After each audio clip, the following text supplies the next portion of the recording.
Shweta and welcome to my channel the page Turner. গত 12, 13 এবং 14 June পত্রভারতীর online পারচেসে চলছিল ছাড়বেলা। প্রতিটা বইয়ের ওপর ছিল 25% ডিসকাউন্ট। ব্যাস, লোভ সামলাতে না পেরে আমি 5টা বই অর্ডার করে ফেলেছিলাম। তাহলে চলো আনবক্স করা যাক। সবার প্রথমে যেটা ভালো লাগছে দেখে যে পত্রভারতীর প্যাকেজিং খুবই সুন্দর এবং খুব সাবধানতার সঙ্গে বইগুলোকে প্যাকেট করা হয়েছে। পত্রভারতী বইগুলোর সঙ্গে তাদের বুক লিস্ট পাঠিয়েছে, যেখানে পত্রভারতী থেকে প্রকাশিত যাবতীয় বইয়ের নাম এবং লেখক লেখিকাদের নাম উল্লেখ করা রয়েছে। আর তার সাথে দেখতে পাচ্ছি যে বেশ কিছু বুকমার্ক পাঠানো হয়েছে, যেগুলো বেশ সুন্দর। প্রথমেই রয়েছে কৃষ্ণেন্দু মুখোপাধ্যায়ের লেখা গ্রহণ, যার মুদ্রিত মূল্য 230 টাকা। সাইকোলজিক্যাল থ্রিলারের ওপর বেস করে লেখা।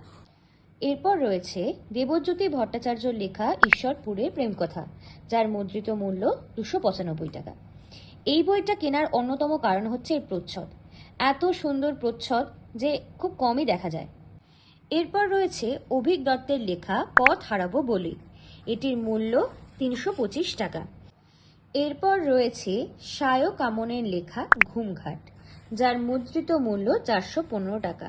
বইটি এবছর কলকাতা বইমেলায় প্রকাশিত হয়েছিল এবং যথেষ্ট জনপ্রিয়তা পেয়েছে। এই বইটিরও প্রচ্ছদ ভীষণই সুন্দর। আর শেষ বইটি হলো আবারও অভিক দত্তের লেখা আমাদের ঘরবাড়ি, যার মুদ্রিত মূল্য 300 টাকা।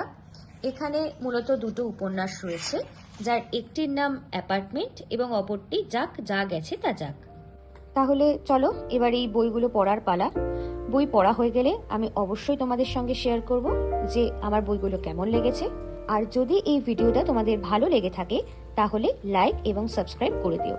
আর অবশ্যই তোমাদের কাছে যদি অন্য কোনো বইয়ের সাজেশন থাকে যেগুলো তোমাদের পড়ে খুব ভালো লেগেছে, তাহলে অবশ্যই আমাকে কমেন্ট বক্সে জানিও।